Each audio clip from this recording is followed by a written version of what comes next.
Bueno, no, como digo todos los sábados cuando nos encontramos acá, una buena costumbre del Grupo de Conexión Eléctrica, un grupo que marca la actividad del departamento, un grupo, como siempre digo, porque hay gente nueva que se incorpora, eh, que está formado por alumnos, que lo lideran los alumnos, que llevan adelante actividades los días sábados, colaborando con sus compañeros de los años previos, en condiciones normales, por supuesto, fuera de la pandemia, que permite encuentros para desarrollar distintos temas y también para ayudarse mutuamente, lo cual es, bueno, es muy saludable desde el punto de vista de la solidaridad. Discúlpeme que me está sonando el celular. Desde la solidaridad, digo, y desde esta cuestión muy importante para una universidad pública y gratuita, que implica el ser conscientes de la responsabilidad que cada uno tiene como docentes y como alumnos, de participar de una actividad en una universidad de este tipo, que tiene que ser lo más abierta posible, que tiene que llegar a todos, donde se tienen que poner en evidencia todas aquellas cuestiones que hemos aprendido desde chicos relacionadas con la solidaridad, con la ayuda, con la colaboración proactiva con la sociedad y con cada uno de los integrantes de la comunidad universitaria. Así que en ese sentido, simplemente, como digo, como he dicho en varios sábados atrás, alegrarme de que el Departamento de Ingeniería Eléctrica tenga este grupo.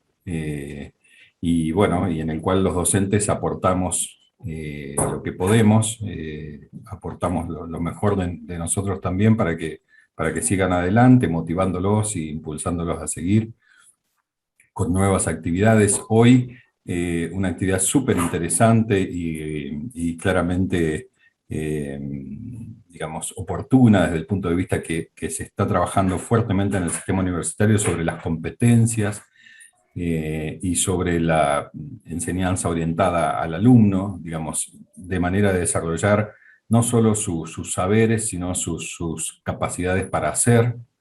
Y en ese sentido, esta charla que va a dar Horacio, además nuestro director del departamento, una persona absolutamente eh, indicada para dar esta charla porque ha tenido una vida profesional realmente importante.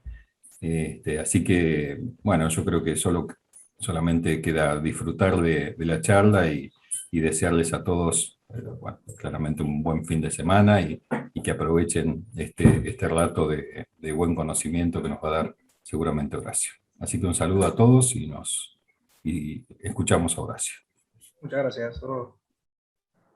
Bueno, Gracias, Eduardo. así que vos me tenés compartido. Listo, empiezo ahí. Exacto. Bueno, les digo lo siguiente. Yo pensé que la forma de encarar esta charla no era con demasiadas palabras, sino, por eso le puse una visión ilustrada. A lo mejor la parte de la visión ilustrada no llevó a la gente a pensar lo que voy a mostrar a continuación. Pocas palabras, imágenes. Y las imágenes van a servir para que dialoguemos, si es necesario, para que pensemos acerca de lo que cada imagen representa para un ingeniero electricista en ejercicio. Siempre he defendido la carrera de ingeniería eléctrica en su totalidad porque me permitió a mí hacer prácticamente todo lo que me propuse, desde ejercer la ingeniería en todos los ámbitos, desde ejercerlo en tierra, en marina, de hacer un doctorado. O sea, lo que les quiero transmitir a ustedes es que realmente la carrera de ingeniería eléctrica tiene la posibilidad de que ustedes, los representantes de ella, a partir del momento en que egresan, realmente puedan desempeñarse en cualquier ámbito. Y eso es maravilloso, porque es una carrera con enorme amplitud a diferentes ámbitos en toda la sociedad. Fíjense ustedes,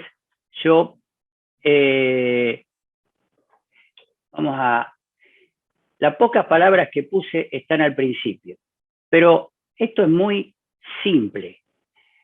La energía eléctrica es imprescindible. Y eso quedó demostrado el otro día con el apagón que hubo de un par de horas, 2 horas, una cosa acá en Bahía Blanca, donde realmente no se puede hacer nada sin la energía eléctrica. Pero eso es en todos los ámbitos. La energía eléctrica ha ido cobrando un ímpetu enorme y una trascendencia en la sociedad que está más allá de toda posibilidad de crecimiento, y que además tiene un futuro maravilloso, ¿no? Fíjense ustedes que nosotros lo que podemos decir es que necesitamos fuentes de generación, necesitamos a veces transmisión, distribución, líneas, a veces podemos generar en nuestras casas. Todo ese amplio espectro es realmente la carrera de ingeniería eléctrica nos abre la perspectiva de poder realizar esas actividades. Pero aparte, es evidente que quien queda atrapado, como me ocurre a mí con la ingeniería eléctrica, realmente disfruta de poder resolver los problemas, porque para eso realmente recibimos el título, para resolver problemas y crear nuevas situaciones en el ejercicio de la profesión. Así que el título nos habilita al ejercicio de la profesión. Yo diría que para mí esta frase, que no es mía, yo lo digo con todo digamos, lástima de que no se me haya ocurrido, pero no se me ocurrió a mí, que esta frase, que es de un colega que trabaja con nosotros en la UTN, me dijo, en realidad lo que usted quiere decir es que el desempeño profesional se basa en saber, hacer y ser.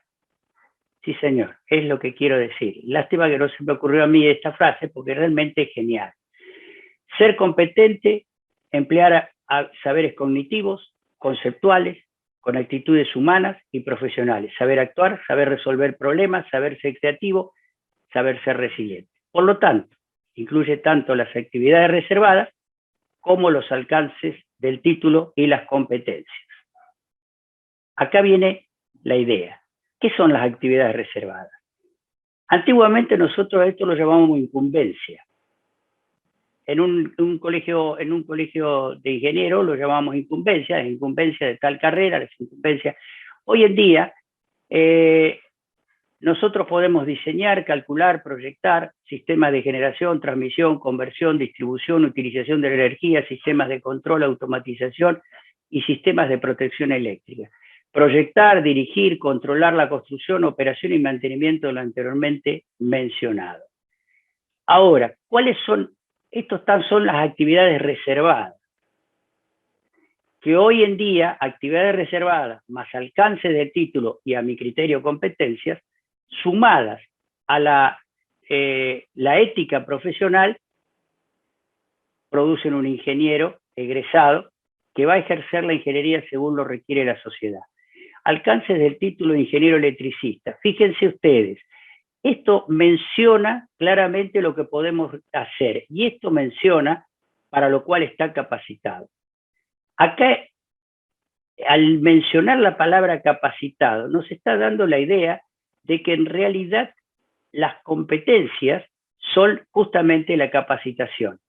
Para realizar estudios, aquel que quiera proseguir, hacer un posgrado o una especialización, lo puede hacer. Factibilidad, proyecto, planificar, dirigir, construcción, instalación, puesta en marcha, operación, ensayos, mediciones, mantenimiento, reparaciones, modificaciones, transformaciones, inspección de sistemas. Fíjense todos los ítems en los cuales estamos capacitados. Entonces, su campo de acción se extiende además a laboratorios, sistemas de control, instalaciones que usen señales electromagnéticas, participa también en el desarrollo de sistemas de computación, puede realizar tareas de asesoramiento relacionadas con asuntos de ingeniería legal, arbitraje. Yo he hecho pericias, por ejemplo, y es algo extraordinario poder aplicar los conocimientos en una pericia. en seguridad industrial, en contaminación ambiental. Y mirando todas estas actividades que puede realizar y todas estas competencias que adquiere el profesional que egresa, se me ocurrió pensar el ingeniero que desarrolla esa actividad en el campo, en cualquier sector de la sociedad, está haciendo el esfuerzo de aplicar todo lo que ha aprendido en la universidad. Y yo dije, la mejor forma de mostrarlo es mostrar cómo a través de diapositivas, cómo realmente ejercemos esa ingeniería. Entonces dije, lo mejor es mostrar una imagen y explicar la situación profesional. Primera imagen. Este es nuestro sistema eléctrico actual, el que todos debemos conocer. Desde la fuente primaria, un parque eólico, una central térmica, la transformación, las estaciones transformadores primarias, las subestaciones transformadoras, y llegamos a los grandes consumidores y a los consumidores pequeños, a nuestra casa.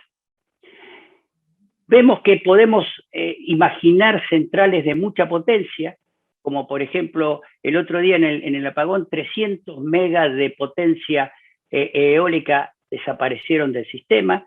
En ese momento también las centrales de Guillermo Brown, la central térmica de Guaite. Quiere decir que todo eso se detuvo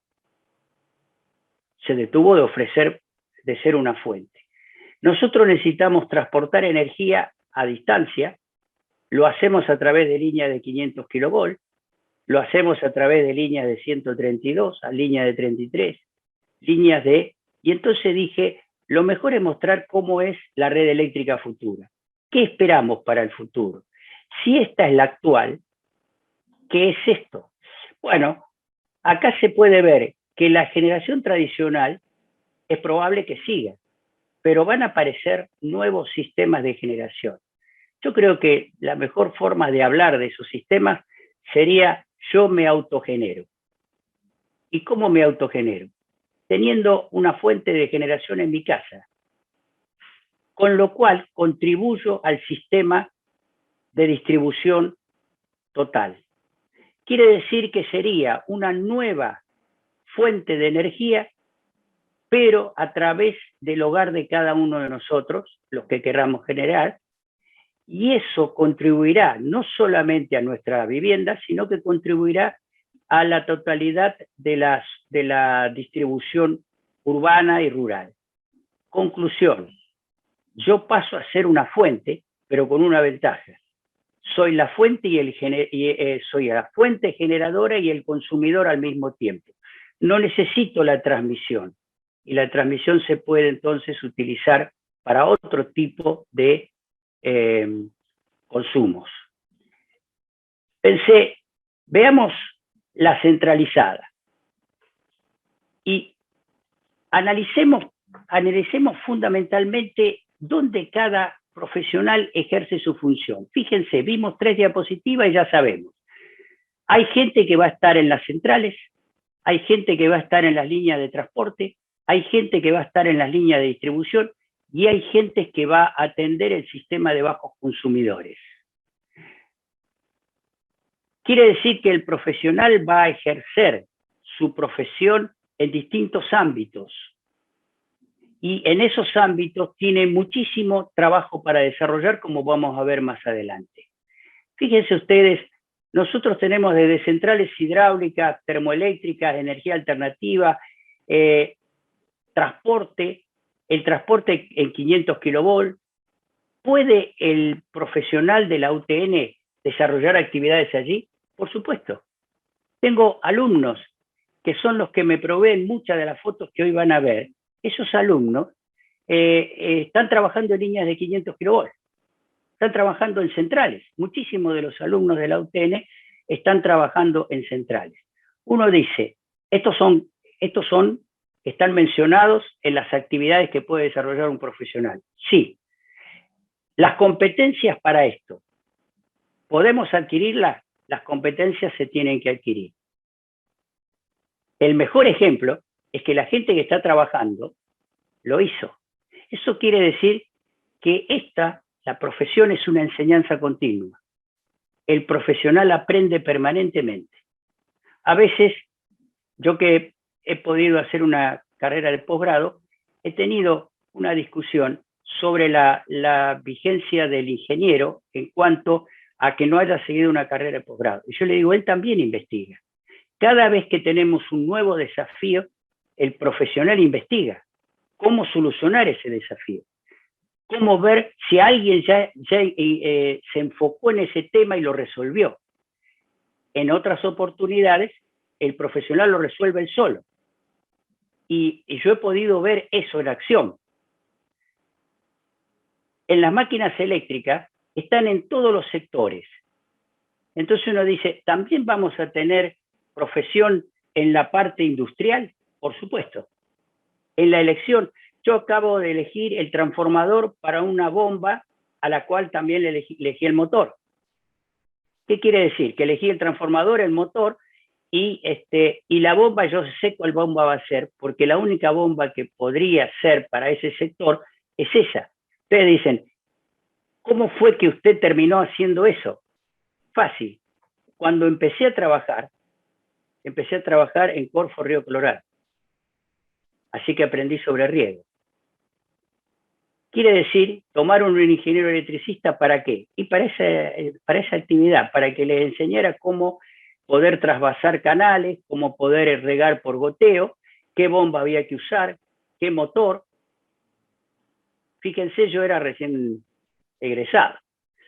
Cuando uno ve las centrales eléctricas, uno ve que están las que usan gas, ¿no es cierto?, diésel, turbogeneradores, ciclo combinado, y están las renovables.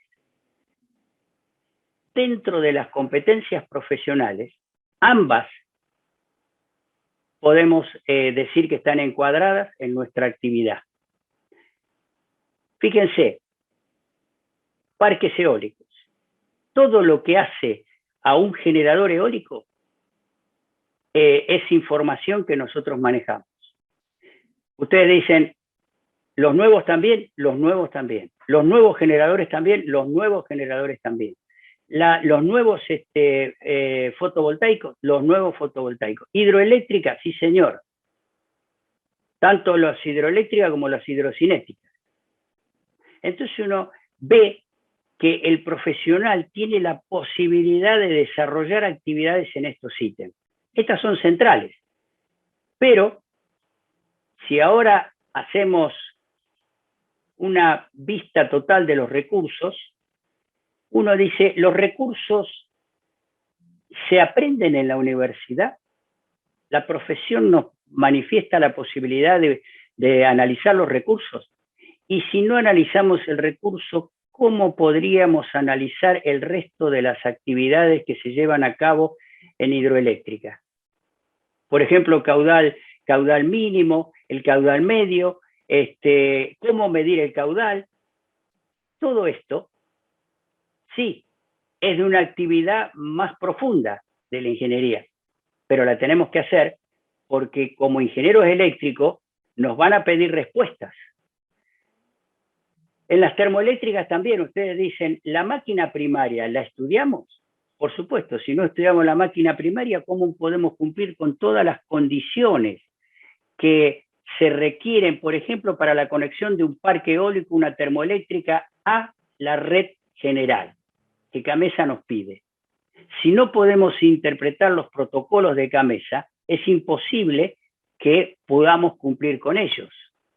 Entonces vamos a tener que manejarnos con condiciones de conexión que realmente nos llevan al análisis de la máquina primaria y al análisis del generador. No se puede hablar de un turbogenerador sin saber nada de la turbina, porque el generador es el intermediario entre la turbina y la red. No se puede hacer, no tener conocimiento en eólica sin conocer las aspas, porque las aspas son las que transforman el viento en energía mecánica para que se produzca la generación eléctrica. y el comportamiento de la energía eólica, el porqué de muchas cosas, se dictan, no solamente se dan como herramienta al alumno dentro de grado, sino que después se puede seguir analizando a través de los cursos de posgrado. Fíjense, cuando uno habla de térmica, habla de diésel o de turboalternadores. Hoy en día el diésel no es como antes. El diésel tiene la ventaja hoy en día de ser de alta velocidad, así que se puede llevar a generadores de mucha velocidad, como los turboalternadores. Esta es una fuente de generación. Esta es una central esquematizada, y entonces empezamos a ver que esto es un esquema, pero que también hay modelos de cálculo, y empezamos a analizarlos con software determinado para esa función. Conclusión. Ahí tienen otro aspecto fundamental de las competencias. Se requieren software, y esos software hay que analizarlos, estudiarlos y aplicarlos. Estos sistemas muestran prácticamente todo lo que acabo de mencionar. Desde la línea hasta los aparatos de maniobra, los transformadores de potencia, los tableros, las salas de comando, los transformadores auxiliares, bueno, eso era lógico, los sistemas de sincronización, la turbina o motor, el generador, el sector de excitación y todos los sistemas que hacen a lo que acabo de mencionar. O sea que acá en una sola central, más la transmisión, tenemos muchísimos de los aspectos en que estamos competentes para ejercer la ingeniería.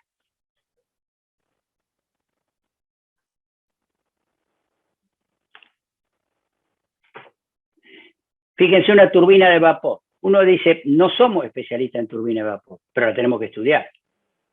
Por el comportamiento de la máquina primaria hacia el generador la tenemos que estudiar. Es fundamental. O un ciclo combinado. ¿Cómo no estudiar un ciclo combinado si es una central generadora que probablemente en el futuro haya muchísimas más? Es una central generadora de rápida construcción y que nos permite, por ejemplo, solucionar muchos problemas de fuente de generación, ¿no? ¿Cómo no estudiar hidroeléctrica? Cuando hay grandes centrales hidroeléctricas que abastecen el país. Y ¿cómo no estudiar las máquinas? Fíjense, yo estuve adentro de una sala, en Salto Grande, que era como esta, donde se podía ver prácticamente cómo funcionaba el sistema, y me pude ver en vivo y en directo cómo un ingeniero eléctrico que manejaba el sistema me mostraba la rapidez de control que tienen los sistemas actuales para las palas de la turbina. No podría llegar a colocarme en la situación de ese ingeniero electricista si no analizara cómo funcionan las palas y qué tipo de ángulos y qué tipo de formatos tienen. Esta la quise mostrar por una razón, porque a veces una planta hidroeléctrica genera energía, pero también actúa de reguladora. Yo creo que un ingeniero electricista podría pensar, yo no me tengo por qué meter en un tema como la regulación de un río.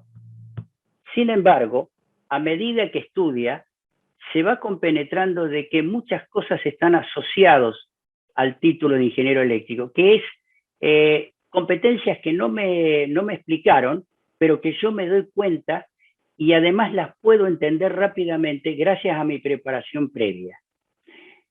La regulación del río Colorado, por ejemplo, sale de acá. Entonces, cuando uno dice, bueno, hay problemas con el río Colorado, uno sabe que hay un ente, la planta hidroeléctrica Casa de Piedra, que está regulando el río Colorado, ¿no? Uno sabe por qué hay una presa, por qué hay un embalse, una toma, el equipamiento de riego, la turbina, cómo la turbina hace el turbinado, qué tipos de elementos participan en el turbinado, qué es un vertedero o una central de playa de maniobras, ¿no? Creo que esto es interesante y uno lo puede ver como cumple con dos funciones. Ya tenemos ahora un elemento novedoso, una central que genera energía eléctrica, a su vez tiene una utilización en otro aspecto, y una utilización tan valiosa, o capaz que más valiosa, que generar energía eléctrica.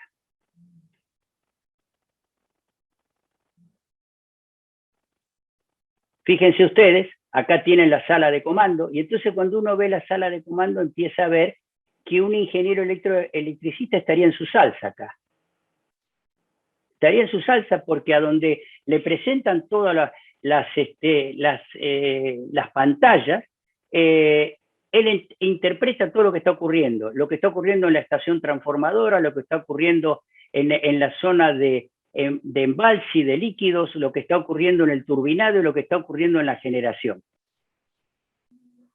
Además, cuando uno lee esto, uno dice, lo primero que tengo que saber es qué quiere decir esto. Fíjense, me da el tipo de turbina que usaron, la potencia instalada, la generación media anual. Entonces uno dice, cuando yo veo la generación media anual, inmediatamente veo el tema de tarifas, automáticamente interpreto por qué en una generación eólica me pagan tanto por megawatt hora generado.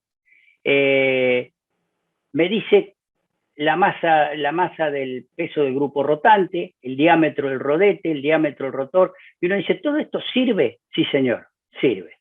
Cuando hay un transitorio y uno lo tiene que poder modelar, necesita datos de la masa, necesita datos del rotor, de la velocidad de rotación, con el fin de poder modelar un posible transitorio en el caso de, por ejemplo, una falla de cortocircuito a la salida, ¿no? Cuando uno le dicen una playa de maniobra con dos campos, uno lo que tiene que aprender es que dos campos significa dos salidas en la línea, en las líneas eléctricas de salida, con lo cual uno dice, si yo quisiera una tercera salida, necesito agregar un campo a la estación transformadora. Y ahí hay un ingeniero eléctrico. Los tipos de transformador, la potencia, la conversión de un valor a otro valor, ¿no es cierto? Uno dice, bueno, cuando un transformador es elevador, cuando es un reductor, por ejemplo, 138, 33, 13, 8, cuando uno ve esto, es inmediato. Dice, caramba, uno con terciario. E inmediatamente ya sabe la idea de lo que significa terciario y el secundario en un transformador. Todo eso, nosotros lo sabemos. Llegamos a esto, también hay energía eólica dentro de lo que estudiamos. Fíjense, este es un parque eólico, este es en la Castellana. Específicamente, un día fuimos con los alumnos a visitarlo y podemos ver el parque eólico completo, ¿no? Entonces uno cuando lo ve se da cuenta que un ingeniero electricista prácticamente puede pensar el 90% de esta instalación. Casi no hay instalación civil, los cables van bajo tierra o fuera de tierra, la conexión en la estación transformadora es de 132, creo que tengo una foto, la estación transformadora que es de 132, está más adelante la foto, los tableros, los sistemas de tableros, todo es convencional, quiere decir que yo, si uno es recién egresado y lo tomaran acá, no tendría mucho inconveniente en aprender rápidamente cualquier aspecto que se le haya escapado. Por supuesto que estamos dispuestos a aprender, porque no hay un egresado que sea perfecto, que sepa todo lo que tiene que saber un ingeniero, porque justamente una de las cosas que yo les digo es que las competencias siguen aumentando a lo largo del tiempo, porque uno aprende otras actividades y a realizar esas actividades está adquiriendo nuevas competencias. Pero para aplicar ¿qué cosa? Lo que aprendió en la parte de incumbencia o como se llaman ahora, aspectos relacionados a la parte cognitiva. Nosotros trabajamos en líneas de 500, de 132, 33, 13 y 04. En nuestro país hay algunas líneas intermedias entre 500 y 132. Esto nos muestra una cosa, nos muestra que un profesional, a diferencia de otros países, especialmente países europeos, no tiene un tope de tensión para trabajar.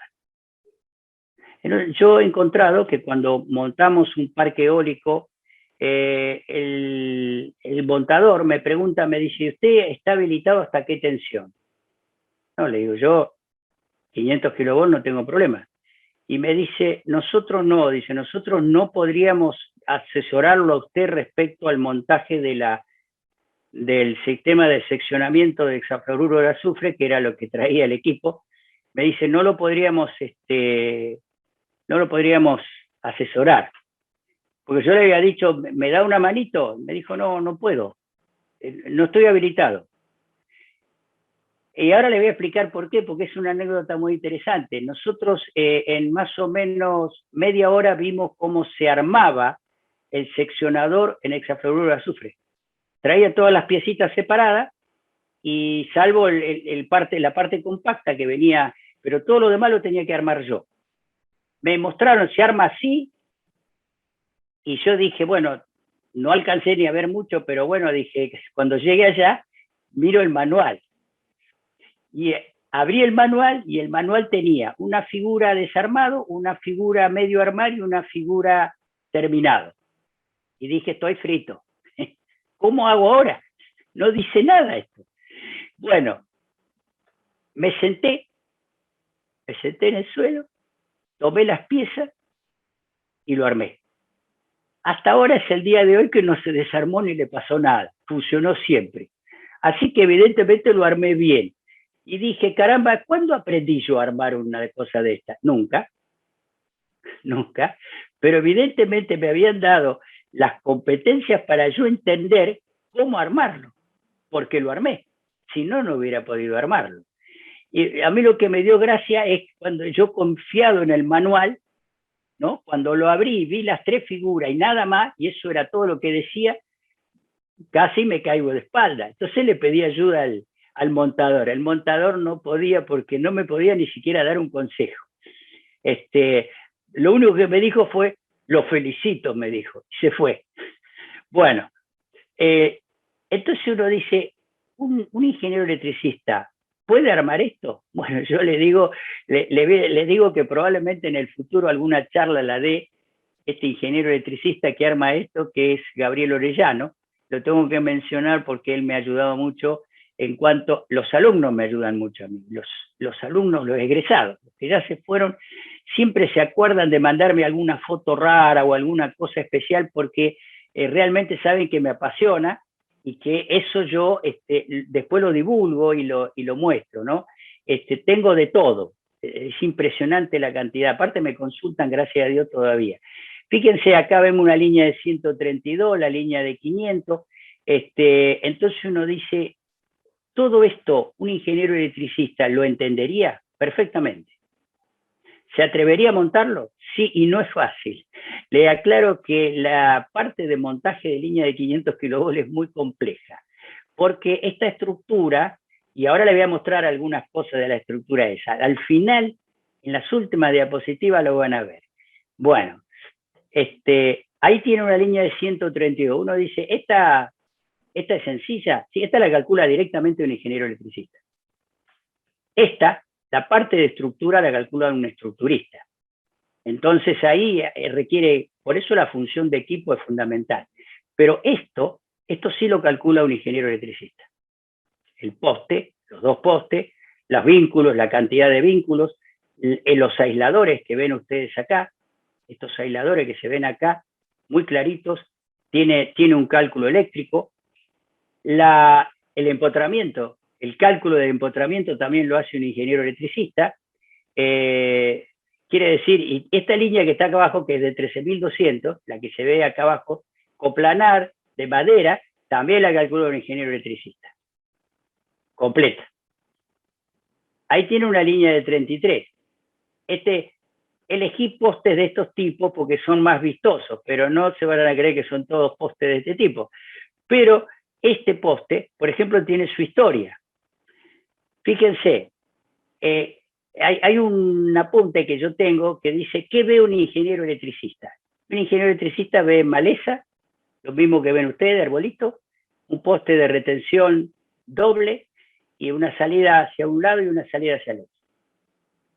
Ahora, un ingeniero electricista que tiene un objetivo, poner una estación transformadora en algún lado, y que quiere dividir la línea, ¿qué ve? Yo le digo lo que ve. Mire, ve un terreno que es fácil de limpiar, ve que esto tiene un cuello muerto acá que lo puedo abrir y hacer una salida para de entrada a la estación transformadora y para continuar tensión del otro lado. O sea, ¿qué ahorré? Todo.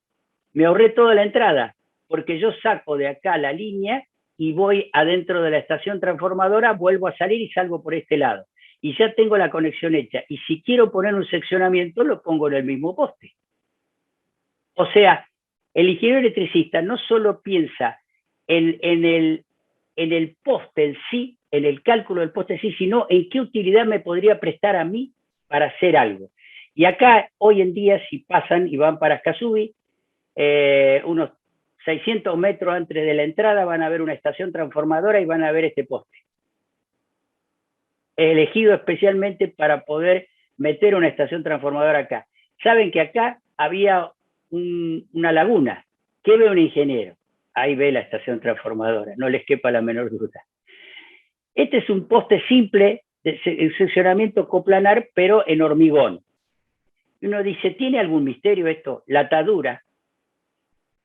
Hoy vienen ataduras preformadas, pero yo le doy una atadura preformada y viene un tipo que no tiene título y hace y la armó. Y a mí me costaría armarlo, pero sé que eso es lo que se usa y sé cómo se usa. Por supuesto lo aprendí haciendo. Acá tiene una línea bandera que ya van declinando especialmente, pero son de baja tensión y ahora aparecen los preensamblados.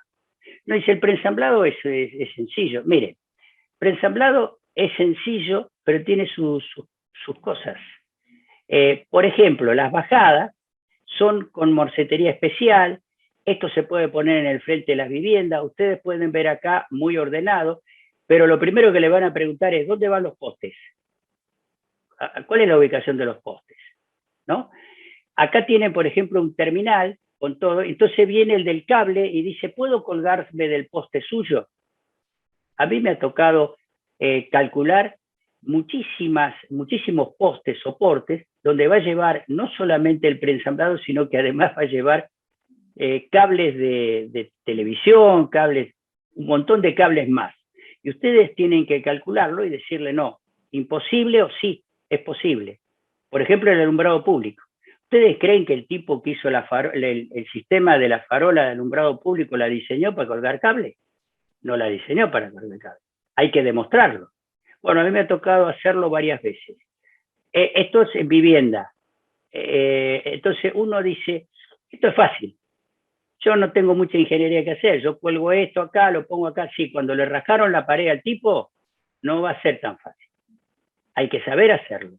Y hay que saber cómo ponerlo para no estropear una pared de una vivienda. Fíjense un subterráneo. Yo hice muchos subterráneos. Este es uno que está en vigencia, en este momento está funcional.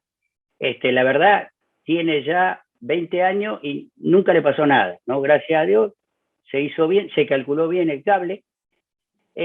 Fíjense, distancias, protecciones, distancias de la vereda a la vivienda. ¿A quién cree que le van a ir a preguntar? Al ingeniero eléctrico. ¿A qué distancia va a poner el cable eléctrico? Y lógicamente, yo sé la distancia del gas y sé la distancia del agua, la profundidad del gas, la profundidad eléctrica, sé también cómo cruzar una calle, qué tipo de caños lleva, cuántos caños quedan vacantes, dónde van en la ochava, ¿no? Y uno dice, el poste ¿dónde se pone el poste, por ejemplo, en una zona urbanizada? Uno de estos, por ejemplo, si tuviera que ponerlo, y es una ochava, ustedes no se lo van a poner al tipo en el frente de la ochava. Hay que encontrar la solución. Y eso lo hace un ingeniero electricista. Cuando uno habla de componentes de línea, también los elige uno. Uno elige todos los componentes de línea, desde la cadena de aislación de media tensión, los aisladores de MN12, sí. Por ejemplo, ustedes me dicen a mí, ingeniero, ¿usted ha hecho algún cambio? Sí, claro. Por ejemplo, yo jamás uso la morsa MN12, nunca. ¿Por qué? A ver, hay una cosa que es fundamental. Yo uso este sistema, que está acá arriba. Fíjense, la morsa tiene un peso diferente al peso del cable. Cuando hay un movimiento del cable, el trabajo de fatiga se hace acá, a la salida de la morsa. Por lo tanto, es donde se va a cortar el cable. En cambio, si yo le pongo esto, ¿no es cierto? Un guardacabo 216 junto con un terminal 222, esto desliza porque tiene más grado de libertad. Como acá tiene, a continuación llevaba unos morsetos que lo enganchan, le pongo dos, esto le da la oportunidad al cable de deslizar y no tiene fatiga. No se va a cortar acá, esto se va a cortar acá, exactamente ahí. Entonces uno todo eso lo aprende en acción, ¿no? Ahora, ustedes dicen, pero no me lo enseñaron en la universidad. No, nosotros se lo enseñamos pero a mí no me lo enseñaron, yo lo aprendí. ¿Por qué? Porque en aquel tiempo no teníamos tanta preparación como ahora para las competencias. Hemos evolucionado, todo evoluciona, nosotros también. Entonces ahora se lo explicamos, como por ejemplo, por qué dejamos un rollo acá, que cuando yo veo que lo cortaron acá, les digo, ese no sabía nada, como este lado. Usted no puede cortar esto acá, y si tiene que aflojar, ¿cómo hace? Ya no tiene ninguna posibilidad. O cómo tirar un conductor, ¿no? O fíjense eso, esa colita acá, eso es una barbaridad. Eso es una crítica, pero es verdad. Entonces yo todo eso lo tengo que decir. Las cadenas de aisladores. Cuando se arma esto, fíjense ustedes el trabajo enorme que va a hacer trabajar con la cadena de aisladores en una instalación de este tipo. Fíjense que acá hay distintos postes. Este es un suspensión, mientras estos son retenciones, ¿no? Suspensión porque ven que la cadena está colgando y acá la cadena está tirada para el costado, ¿no? Como está, ¿no? Después uno ve pequeñas estaciones transformadoras, desde la monoposte humilde, ¿no?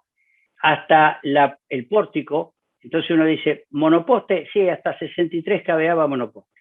A partir de ahí ya tenemos, salvo que esto sea un trafo de distribución, entonces empezamos con un trafo de 100 kVA y seguimos para arriba. Este es un subterráneo y este es uno en gabinete. Hoy en día esto es normal. Hoy en día se ha reducido mucho los tamaños y la disipación de calor es más efectiva por los nuevos dieléctricos que están en uso, ¿no? Ahí tienen una estación transformadora ya con sus años de 33 a 13200. Vista aérea con un dron, fuimos a revisar las líneas y entonces hicimos una pasada arriba de la estación transformadora. Esta es, o sea, la foto que le estoy mostrando casi todas son reales, prácticamente el 100%. Esta es la estación transformadora de Mayor Buratovich. Tengo la nueva de Skasubi, que si no la tengo me debería suicidar porque yo fui el que la hizo, entonces la tengo que tener. Pero esta estación transformadora cumple con todos los requisitos de una estación transformadora que puede ser ampliada, ¿no? Ahora, tiene una entrada de línea de 33 con salida de línea 33 y además las salidas que las tiene de este lado, que son salidas en 13.200. En salida de 13.200 tiene menos, pero lo importante es que antes se hacían construcciones y se ponían, adentro hay un gabinete con varios sistemas modernos. Esta estación transformadora es la da una foto que la saqué yo también, visitándola, es la de Los Chañares. esta es estación transformadora del señal, 132, 33, 13. Es una estación transformadora que ya tiene algunos años, pero es nueva, comparativamente es nueva, ¿no? Tiene una parte constructiva y uno puede ver acá el sistema de Cuba, la puesta a tierra, y yo pude hacer el seguimiento cuando la estaban construyendo, ¿no? Bueno, esta es una estación transformadora de un parque eólico. Acá se puede ver, ahí está el molino. Este es el de la Castellana, el que yo les decía. Ahí ven la estación transformadora de la Castellana. Es una estación transformadora de 132, 33 a 132, ¿no?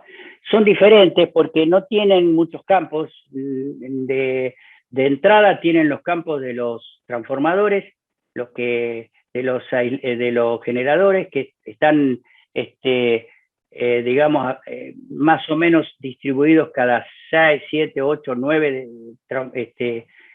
generadores, y van a un nodo y vienen en 33 y entran a la estación transformadora, pero salida de 132 tienen una sola, y la línea y el sistema de 33 no es habilitado para ser usado en otros aspectos, o sea que son diferentes.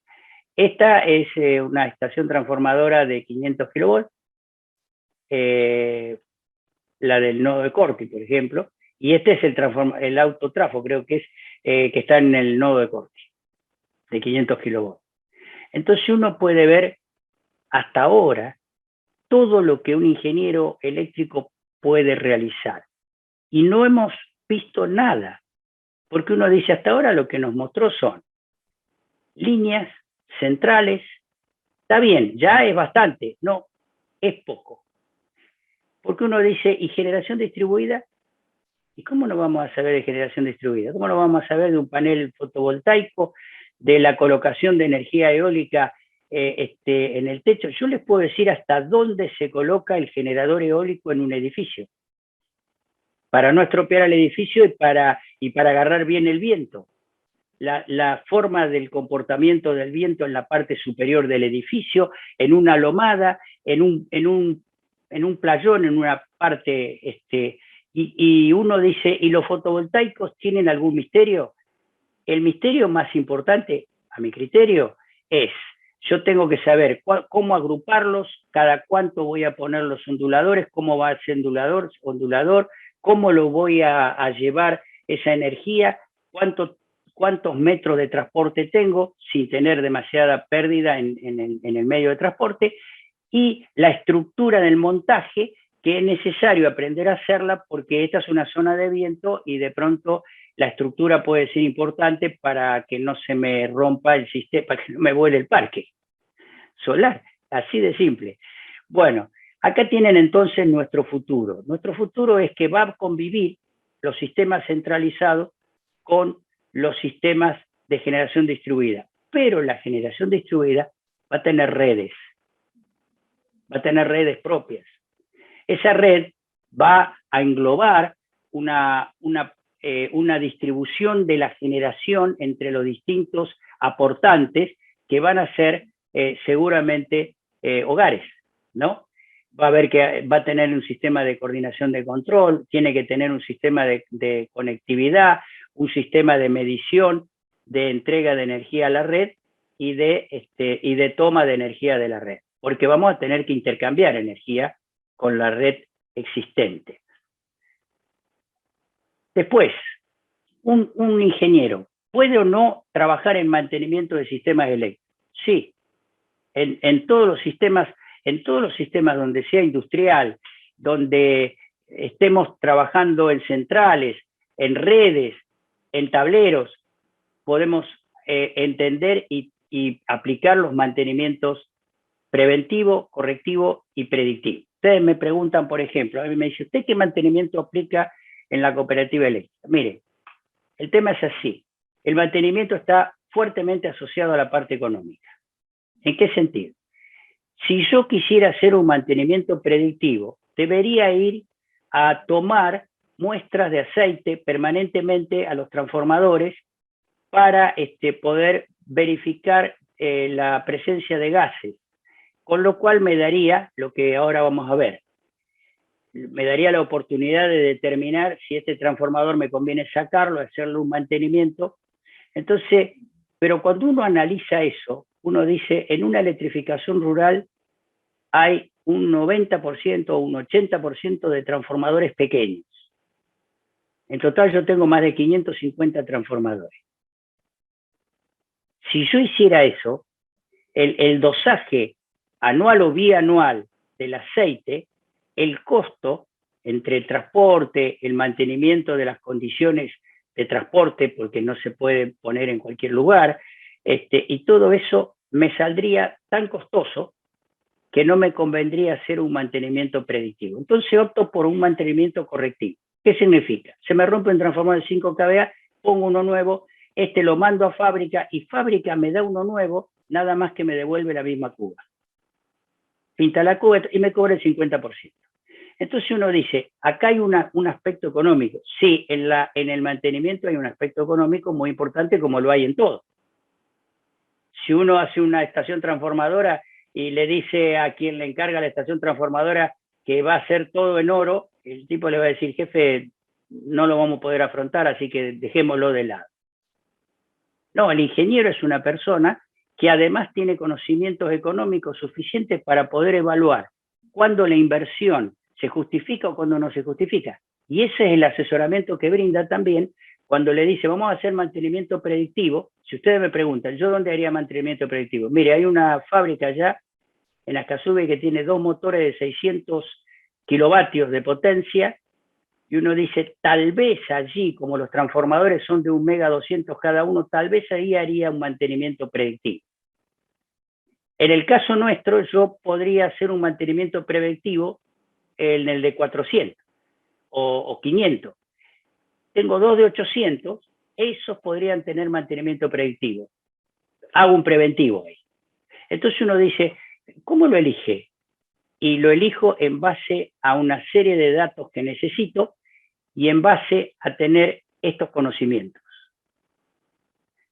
Fíjense ustedes, esta curva me determina que a partir de un inicio de desviación de los métodos convencionales de medición, yo debería aplicar algo que me determine acá, en la zona esta superior, algo en el área proactiva, algunos de los métodos de diagnóstico que están mencionados allí. Cuando yo llego a la termografía, porque los métodos de diagnóstico, estos que estoy mencionando acá, me indican de que el transformador está entrando en una etapa rara, ¿no es cierto? Que esta es el área correctiva, estoy cerca de la falla, es el momento de que yo debo decidir si sacar o no de servicio el transformador.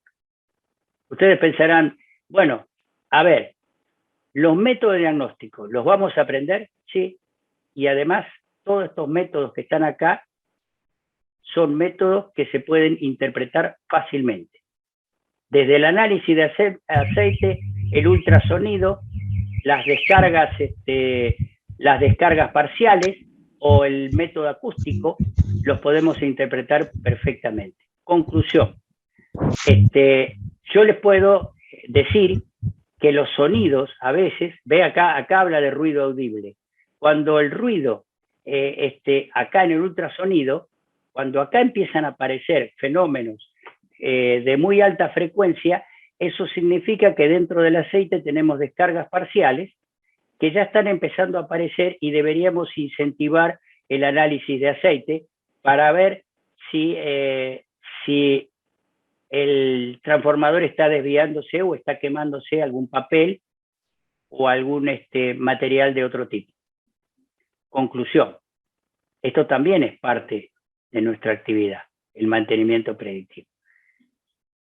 Acá pueden ver una termografía. Por ejemplo, yo les digo, la termografía es un buen sistema para detectar que está caliente. Ahora, si ustedes me dicen por qué está caliente esto, yo les diría, parece que tiene un problema en el bobinado, porque el calor fuerte, o sea, la temperatura más alta aparece en esta zona, pero acá también los cojinetes muestran cierta temperatura. Ahora, si hubiera rojo acá, yo le diría que hay que tener cuidado porque el cojinete puede calentar el bobinado, como también el bobinado puede calentar el cojinete. Entonces uno dice, ¿cómo podemos saberlo eso? Bueno, hay que analizar con termografía. También trabajamos en pararrayos. Esto es protección y seguridad del sistema eléctrico. Seguridad, bueno, esto es la demostración cabal de lo que pasó acá. No lo quise mostrar todo, no, acá hay un video. Yo saqué una foto del video. ¿Qué pasó acá? Bueno, algo hizo explosión acá adentro, ¿no? Arco, ¿no? Bien, acá no, acá es atmosférico. Entonces uno dice, nosotros en la parte atmosférica, ¿calculamos pararrayos? Por supuesto. Yo he calculado un montón de pararrayos en Bahía Blanca. Y pararrayos en fábricas importantes. ¿Dónde se deben colocar? ¿Cómo se deben colocar? ¿Cuánto se deben colocar? ¿Qué zona de influencia tiene el pararrayo? Los cables de guardia en las líneas. Todo. Eso es parte del métier. Y acá les voy a mostrar para que ustedes vean que también podemos asesorarlo, porque yo he dado charlas en las escuelas, de dónde colocarse. No quise poner otro video, porque son videos que no es necesario mostrarlos, ¿no? Pero ustedes ya saben, viendo esto, saben que el rayo es peligroso y hay que saber dónde colocarse. Por ejemplo, cuando uno está en la playa y viene una tormenta eléctrica. Fíjense esta secuencia, miren. Acá va a caer un rayo, ¿lo ven? Miren lo que hizo.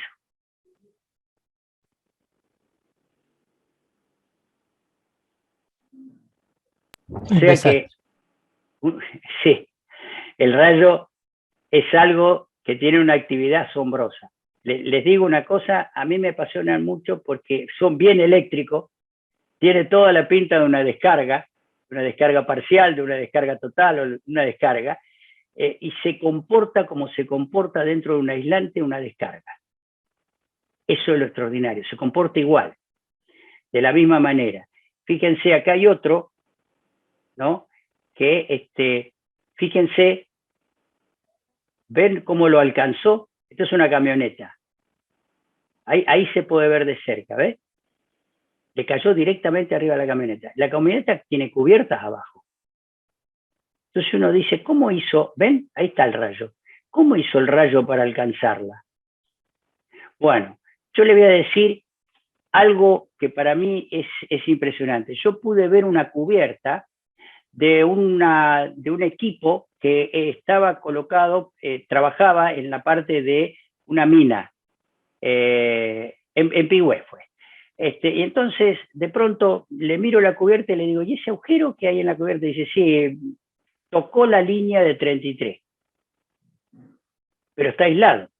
¿Qué pasó? La estructura de la cubierta tiene metal, tiene una parte de metal. Saltó el arco de ahí a tierra. ¿Qué consejo le darían ustedes al que manejaba el equipo? ¿Qué debe hacer? ¿Quedarse o tirarse? ¿Ven? Quedarse. Claro, ¿para qué asustarse? Él está tranquilo ahí. Es cierto. ¿No? Bueno, yo tengo un empleado que tocó la línea de 33 con la mini gruita que tenía arriba. No.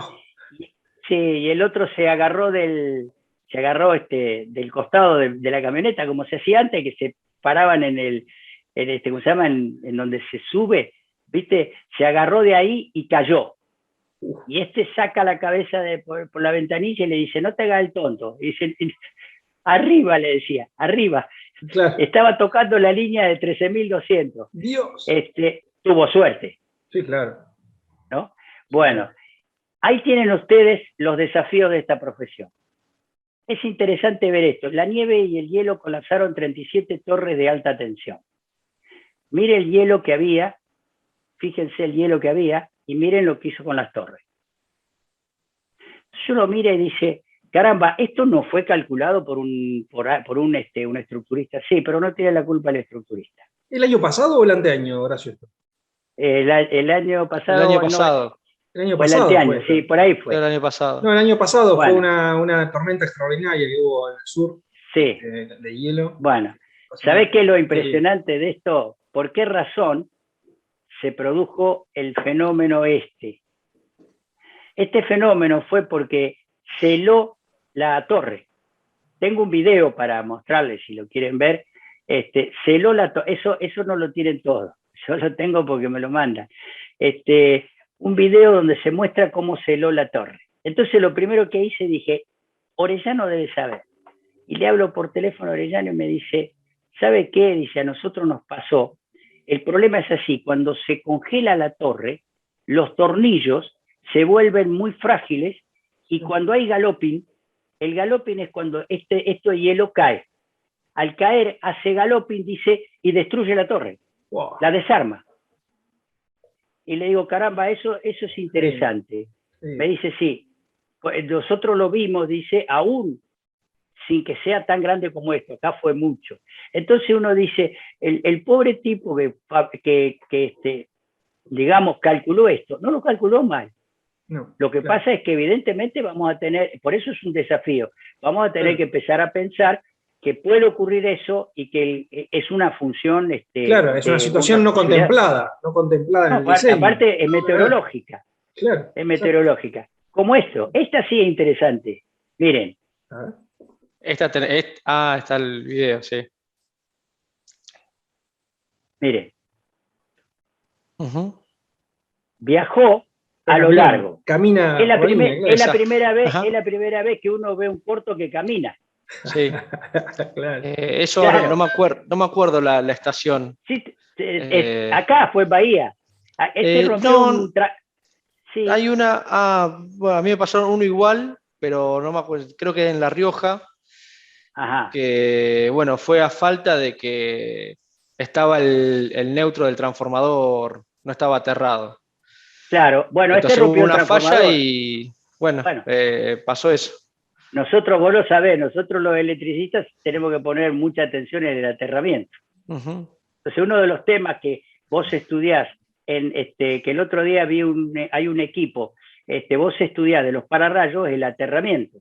Vos calculás el aterramiento, pero ahora hay un instrumento que te mide si el aterramiento cumple con las condiciones del pararrayo.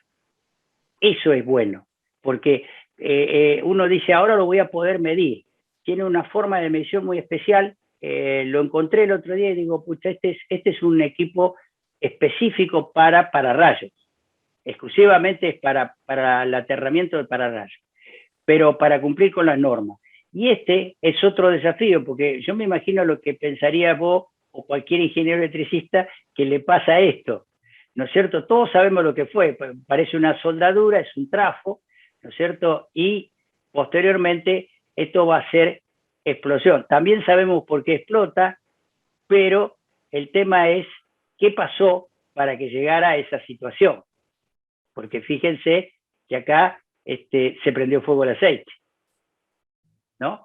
Entonces uno dice, todo lo que es enseñanza que viene de un desafío y la solución que encontremos es un aprendizaje muy importante. Y cuando uno se puede sentar acá arriba de un molino así, es porque está muy feliz de haber cumplido con todo. Así que yo siempre, esto me gusta mucho porque está muy cómodo el tipo, pero está sentado arriba de un molino. Tengo otra en donde el tipo está en el aspa. Es decir, hoy en día las medidas de seguridad son mucho más extremas que las que yo tenía en la época mía. Nosotros éramos un poco Santa Bárbara, subíamos la escalerilla, no teníamos miedo. Hoy en día, si no sabes bajar por el exterior, que te enseñan, no te dejan subir. Las medidas de seguridad son mucho más extremas. Nosotros éramos un poco más aventureros, ¿no? Hay algunos que suben con paracaídas y se tiran de arriba al molino. Hoy estaba viendo un molino de 240 y pico de metros de altura. Ya ahí se puede tirar perfecto con paracaídas. Sí. Impresionante. Y bueno, lo que pasa es que los molinos siguen creciendo. El tema es hasta cuándo, porque las palas crecen en consonancia. Sin duda, ¿no? claro. Sí, ese es el tema, ¿no? La gente ve que el molino crece que gira cada vez más lento, y cuando le damos energía eólica, que estamos en la materia de Eduardo, fuente alternativa, le mostramos por qué razón el molino gira cada vez más lento, pero las puntas de la pala siempre gira a la misma velocidad, es altísima, por el tamaño de la pala, ¿no? Entonces, todos esos aspectos que nos hacen ingeniero, es algo que es una carrera maravillosa, a mi criterio, porque realmente se disfruta aprendiendo y sabemos que vamos a seguir aprendiendo porque la tecnología no para. Hoy ustedes pusieron un sistema en marcha, usaron tal tecnología y mañana, en 6 meses, la tecnología esa ya no es más y ahora es otra tecnología, y eso lo obliga a uno a la permanente actividad cerebral, lo cual es bueno, nos mantiene jóvenes. Muchas gracias, Horacio. Un espectacular charla. Propongo un aplauso para Horacio por la charla, sí, por lo menos virtual.